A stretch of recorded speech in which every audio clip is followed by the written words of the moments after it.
Hey, is your company on a fast track? Revenue and sales continue to rise at a fantastic rate. You're on a hiring and expansion frenzy just to keep up. The future looks bright. Well, congratulations. These are terrific problems to have, but ones that will undoubtedly come with missteps along the way. When that happens, you need permanently damage, or you could permanently damage your current and future growth prospects if you don't communicate the issues well to employees, customers, business partners, and investors. We'll learn how to prepare for and communicate through these all too common situations to ensure that you stay on track with my guest, Dave Oates, on today's Profit with a Plan podcast.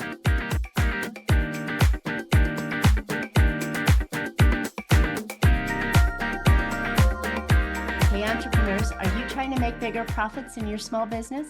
If you're like most of us business owners, increasing your profitability is always on your mind, and you're probably looking for ways to grow your revenue while growing your company. Well, you've found a podcast that shares ideas to help you do just that. I'm Marcia Riner, known as the Profit Booster and a business growth strategist. I've helped tons of small business owners to establish and implement a tangible plan that guarantees increased profitability, guides your growth, and plans for a future exit. Because building a highly profitable and sale-ready business creates a win-win scenario. That's more money now and a windfall when it's time to let go. And I want to share strategies that I've learned with you on today's Profit with a Plan podcast. But before we get started, I have something special to share with you, my podcast audience. How would you like to supercharge your business, avoid profit plateaus, operational headaches, or growth roadblocks? Well, I've created a brand new Profit Booster playbook just for you. You'll uncover 3 essential strategies and a quick way to take action on them. Now, this is not just a single-page report. It's filled with impactful strategies, actionable steps, and expert guidance to help you elevate your profits. Go download it for free at boostingprofit.com. All right, I'm excited to have my guest on today. I've been following Dave for a long time. Dave Oates possesses nearly 30 years of strategic public relations experience dealing with a wide array of adverse public events, starting with the U.S. Navy Public Affairs Officer and later as a corporate chief marketing officer and nonprofit president. He excels in expertly addressing the myriad of crises that span sports, entertainment, nonprofit, military, government, corporate, education, charity, and startup environments. His crisis communications experience includes handling contentious matters involving highly visible, multi-generational, family-owned enterprises, as well as employee and executive misconduct, cybersecurity attacks, public recalls, mass layoffs, large-scale accidents, criminal investigations, and civil litigation matters. When you need somebody to help you get the calm down, Dave is your man. So Dave, thank you for coming on Profit with a Plan podcast with me today. It's great to see you, Marcia. How you doing? I'm doing well, thanks. It's been a fun day, and I'm just loving my podcast and bringing guests, experts like you on to share some ideas. And I just have to say how much I really love your candid videos on social media where you're just I taking on appreciate that. something that happened and you're like, hey, now if they did this or if they did that, that would have handled a lot better. And it's like I never thought of the solutions in the way to calm the waves that can really happen when something goes wrong in your business. Well, every organization and its leaders are going to get caught up in some sort of reputation crisis, I'll say. And I use that term loosely. It's going to be somebody calling their intentions into question. And Mm. look, it's easy for people to do so because we all have these wonderful little devices that we all carry in our pocket. So therefore, we're all broadcasters in our own right. We've Mm. got, with that little device, a camera, a microphone, and with our social media accounts, a distribution system. And we can do so very quickly, responding to our own emotions and calling other people into question. And so it's going to happen, whether you're a local mom and pop operation, or whether you're a very niche B2B company, whether you're a small nonprofit, or you're the large conglomerates, or the big visible celebrity, or a large government entity. Every organization of every size is going to be called into question. So with that in mind, it's not so much about avoiding it. It's how you respond when those matters occur, because they are. It's just the way in which we operate and communicate as a society now, right or wrong. That's just how it is. And it's not a matter of if, it's a matter of when it happens, because 100%. my goodness, you could be, walking your kid to school and the police are, handcuffing a guy on the side of the road. Now everybody takes out their phones. 100. But I mean, you're right. It's so common Yeah. that your emotions in the heat of the event are going to splurt out some stuff, and I think you as a business owner, how you handle it is the way that you can make lemonade out of lemons. Yeah. And look, if you're a business owner, a founder, somebody who has put their identity, at least in part, if not in total, to the entity to which you lead, well, of course, you're going to take somebody's question of your integrity personally, right? This is an extension of who you are. And so the natural inclination is to fight back with anger, and that comes from a place of animosity. I mean, somebody just called you out. Whether you intended to disparage somebody or not is irrelevant. And so you're going to take that personally, right? So I've seen it where organizations will respond with equal anger and vitriol and defense. And all you do is you raise the noise level, right? You don't diffuse the situation.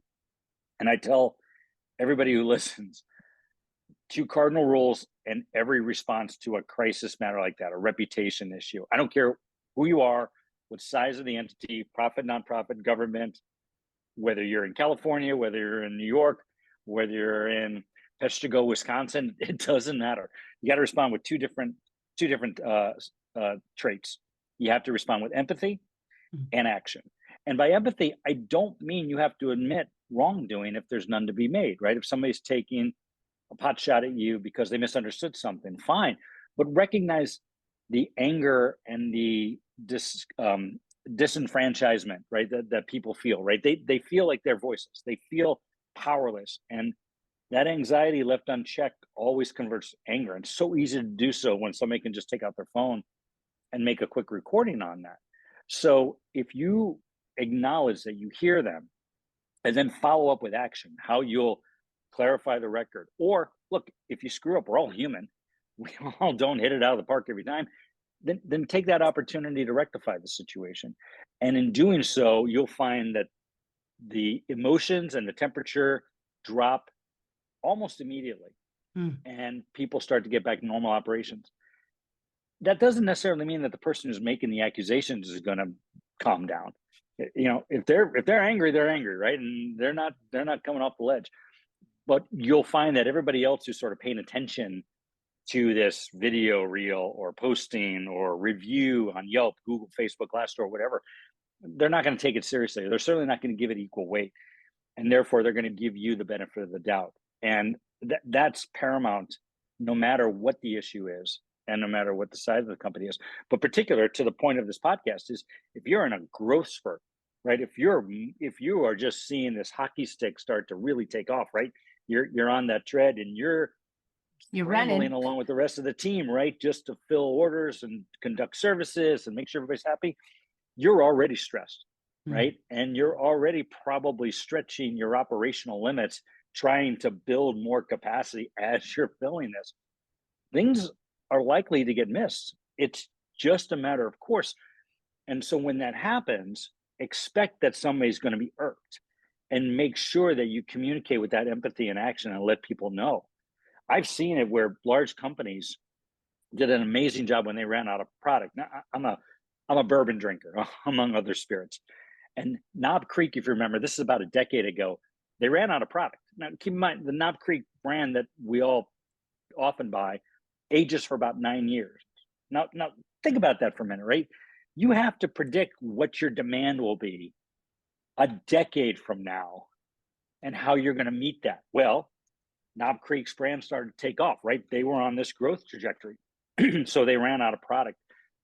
The company put out full page ads in papers as well as online with their bottle that was empty with an apology, but said, we're making it as fast as we can, but look, we're not going to put out product before it's ready. We still Mm. want it to age 9 years because we feel, based on our experience, that's when it tastes the best. And that's when the quality of our product is ready for your consumption. We will not lower our standards just to provide you product. Love it. And it was brilliantly done.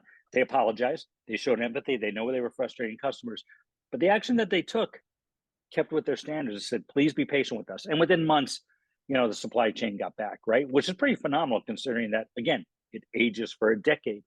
I thought it was one of the best experiences of how to address a matter that diffuses a situation pretty quickly when you're in a growth spurt, right? Which is hopefully what the problem of most of your listeners and viewers are having right now is they're just pulling their Absolutely. hair out trying to keep everything together as they're bringing in more money and more profits than they've ever had before. Well, I think you hit on about a dozen different points that, that really resonated with me here. But I think we're not just talking about communications with the consumer, which, Knob Yeah. Creek obviously now had instead of a $40 bottle, they can, if you found one, it was now $100. So kudos to Knob Creek for that.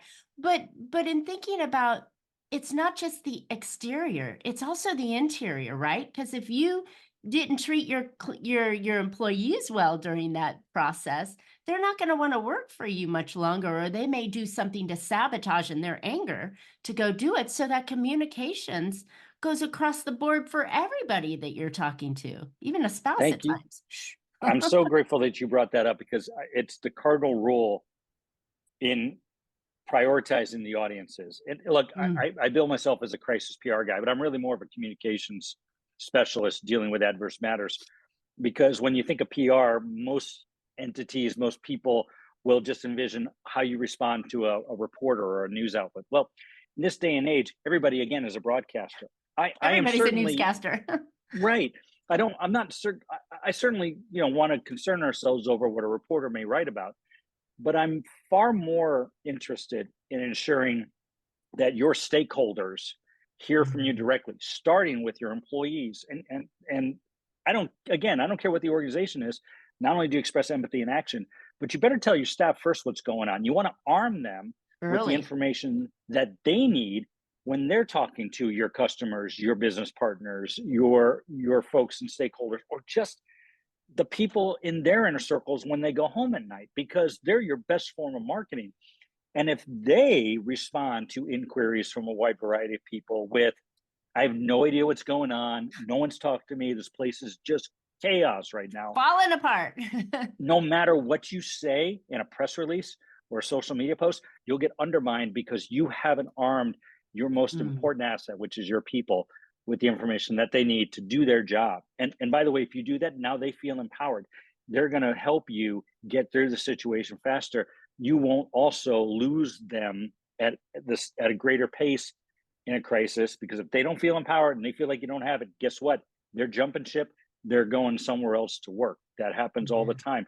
So employees first, then talk to your client base directly second, then your business partners, the ones who are aligning their brand to you, at least to help you, perform your product fulfillment and service fulfillment or whatever your Exactly. offerings are. And then your investors or your donors or your other stakeholders. And yes, that doesn't mean that you delay for a day talking to news organizations. That all should happen simultaneously, but you have to default. It's in that order, and news is last. So if 15 Mm. minutes beforehand you got to tell employees and customers, do so, and then put out your press release. Whatever you need to do, go inward to outward instead of the other way around. You'll save yourself a lot of heartache and get through a situation faster. Brilliant. And I think people just normally, like when you're in a stressful situation, you tend to react, right? And put out the fire that's burning in front of you rather than Sure. thinking, how can I Oh yeah. strategically make the best out of a situation and do it? Because this is all for long-term growth. And as I mentioned Right. before, it's not if, it's when something Hmm. happens.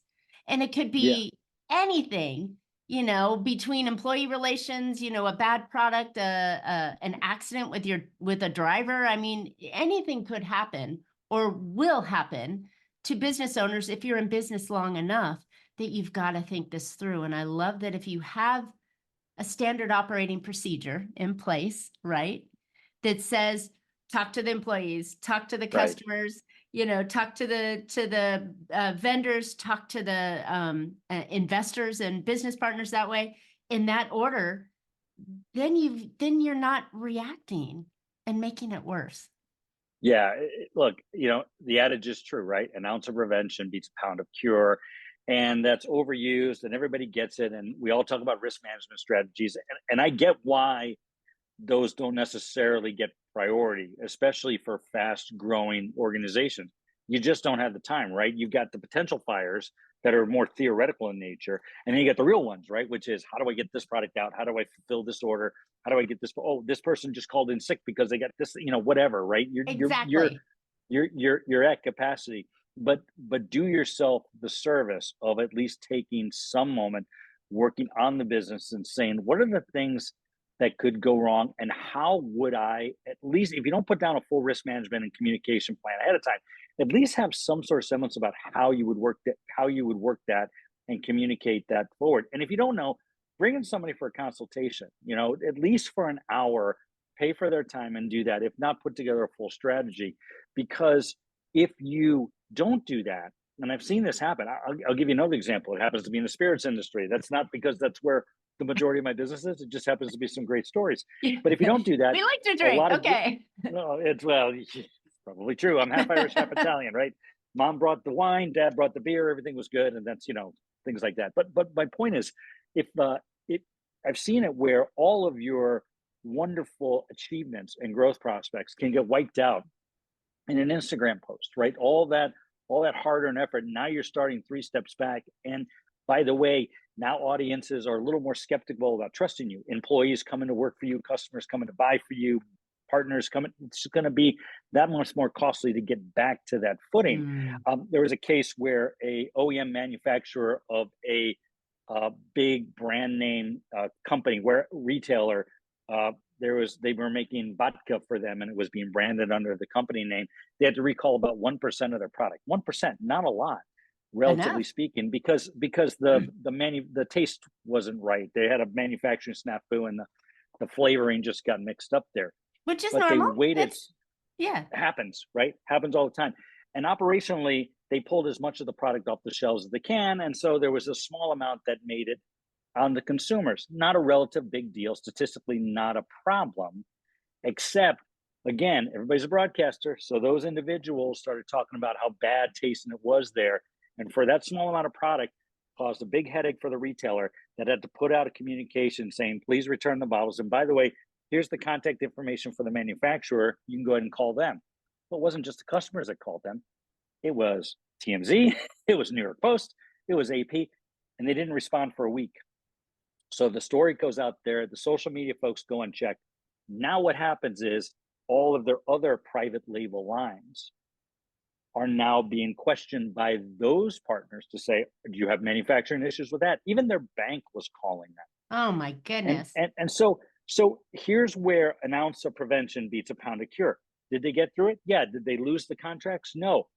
But the amount of time they had to spend talking to organizations that delayed orders, that delayed shipments, that delayed revenue.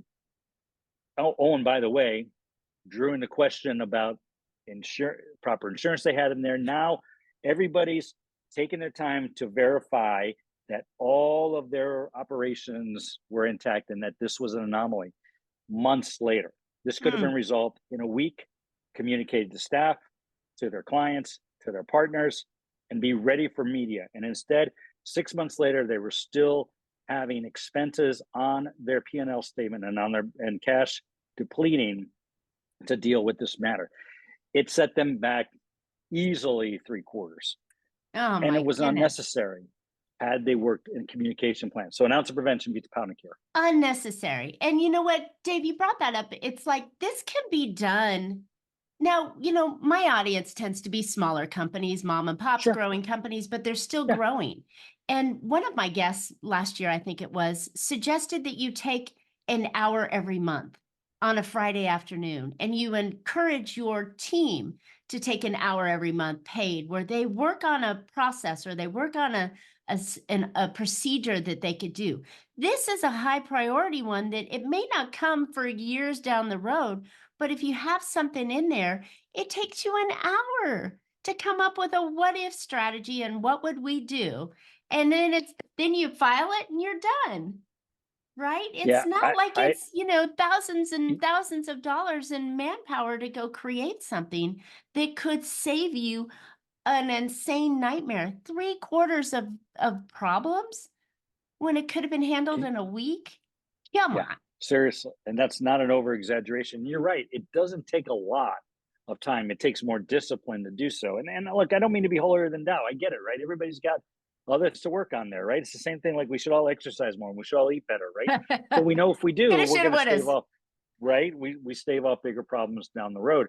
So but your point is well taken. It doesn't take a lot of time. It takes discipline. But I want to go back to your great point about the audience who are mostly smaller businesses. So I get also a lot of business owners and executives of small to mid-sized enterprises that will say something like, I I'm too small, I'm too niche, I know everybody, I don't have to worry about that. Actually, those are the ones that wind up having bigger issues and threats against being able to continue on, whether that's on a ransomware attack that disrupts operations or some customer, because you probably have a greater concentration of customer base than the larger entities, right? So one ticked off entity can really cascade into a bigger problem for you. Secondly, is that you don't have the resources, you don't have the ready cash, you don't have the capabilities to stave off a big public brouhaha. And by the way, it's as easy for somebody to take a pot shot at a smaller organization on Instagram and have it go viral.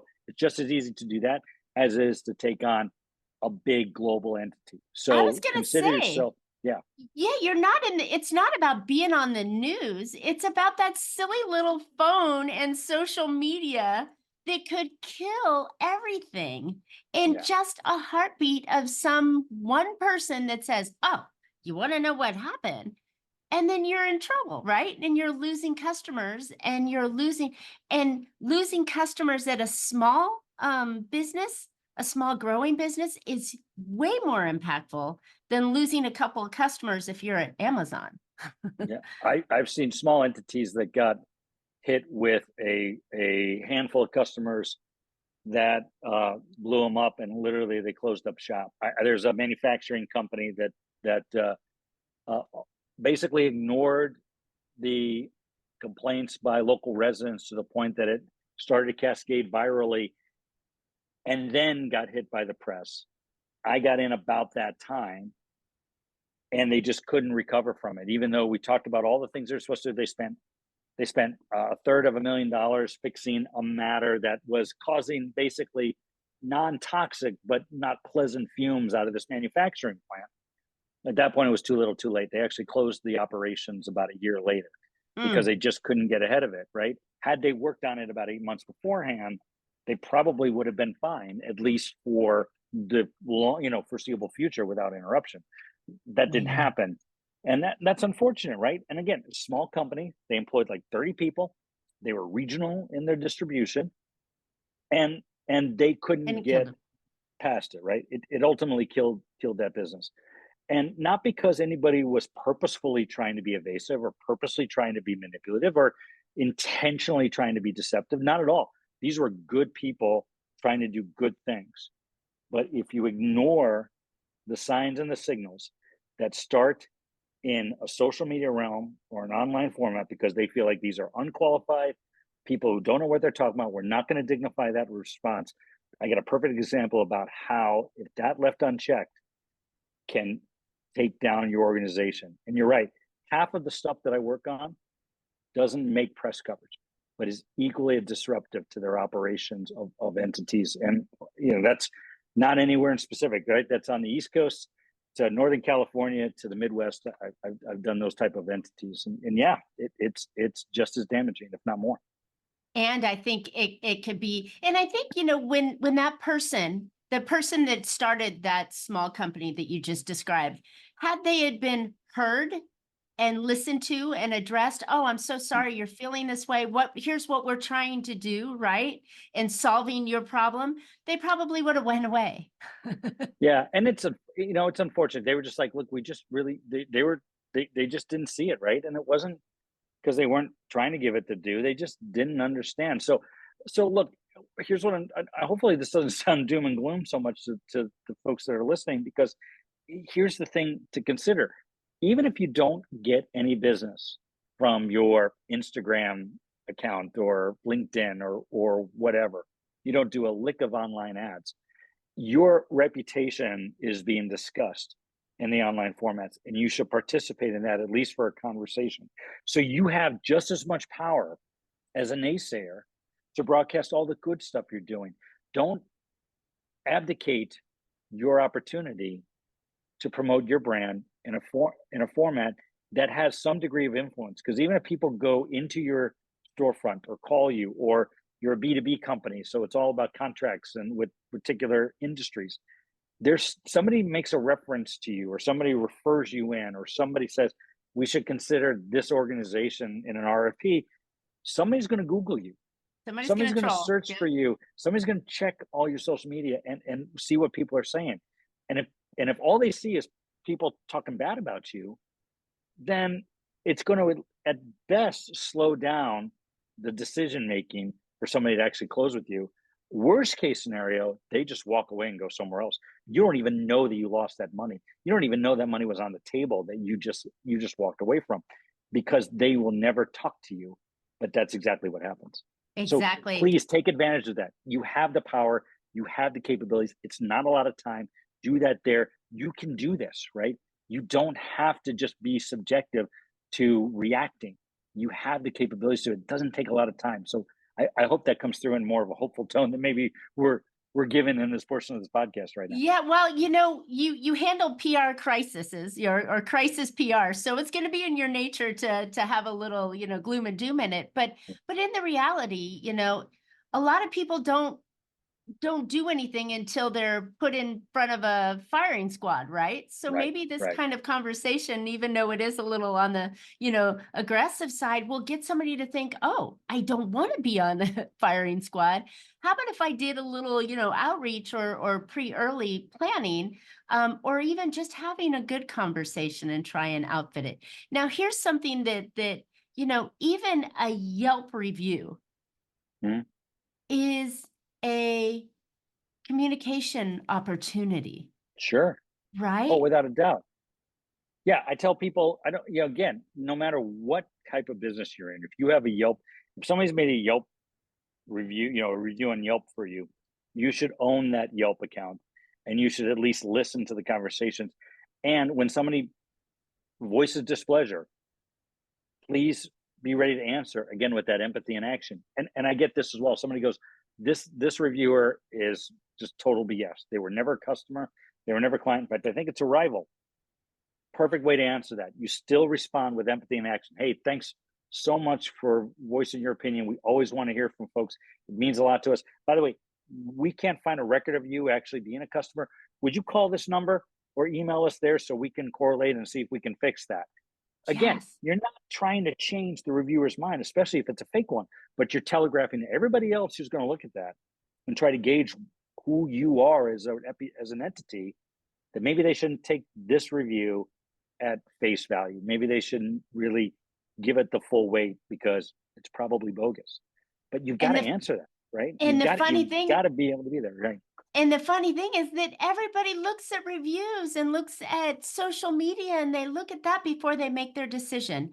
I heard from somebody that literally 60% of B2B decisions are made before they even pick up the phone to go, "Hey, Marcia, I want to talk to you about an opportunity." Right? Right. They've already gone through, they've trolled you, they've looked at reviews and searches, and they're looking for information, they're looking at your Yep. posts.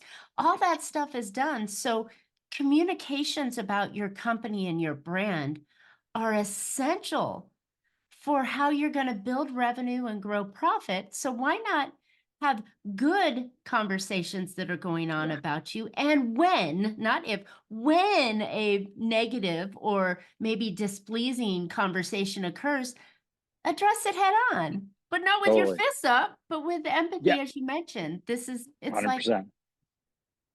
if we could, if only everybody would do this. Well, but it runs counter, right? We're look, let's go back to the small business executive, right? Who either founded the company or was early in on the organization as it was starting that fast growth. Um, y- what got you in that position? I don't care what your background is. Largely is because you possess two characteristics. You ignored the naysayers, right? You tuned out people who said you couldn't do it, and Mm, you just focused your eye on the prize, right? So you didn't bother yourself with somebody who was disparaging you, at least early on, throwing because rocks. you had a tunnel vision over this goal that you're now starting to achieve.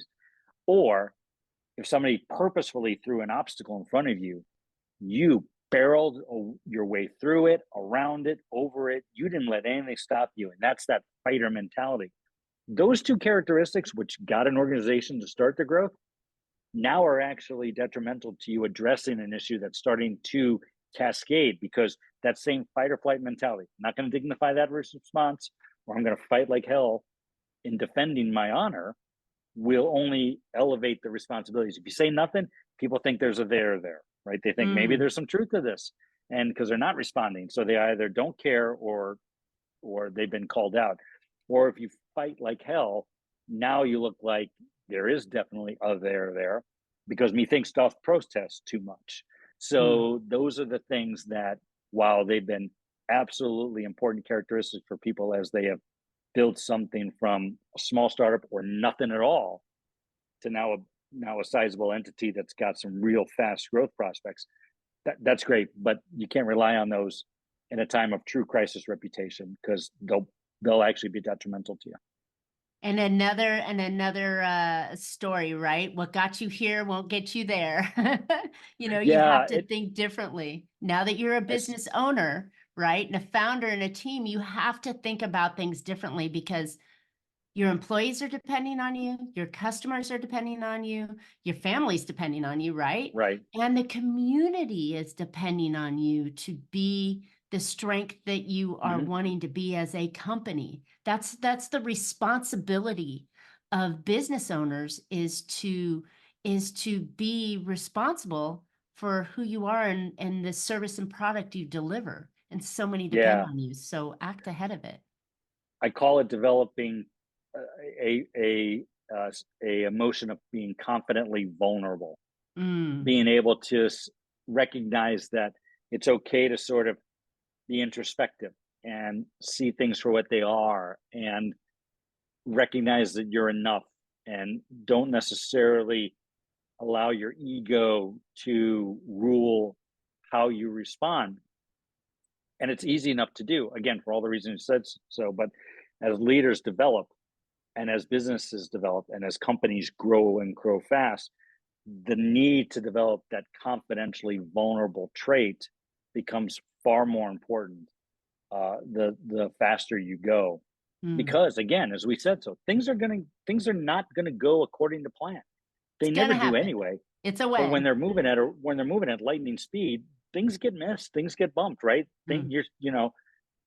Cogs in the wheel don't necessarily go smoothly, and you gotta add a little more oil to it. So just be ready for that. Be Mhm. vulnerable, be respectful, be empathetic, be action oriented, be quick about that, and things will be fine, right? The bumps in the road will be just that, little bumps in the road that you continue on the path, and all is good. Don't make them into potholes or big cavernous, sinkholes that'll derail you, right? Exactly. And it is preventable. And business owners and executives and the teams have the power to do that, because they also carry around the same devices that the naysayers do. And that's a beautiful thing. You have a level playing field. You have the power. You I do. like that.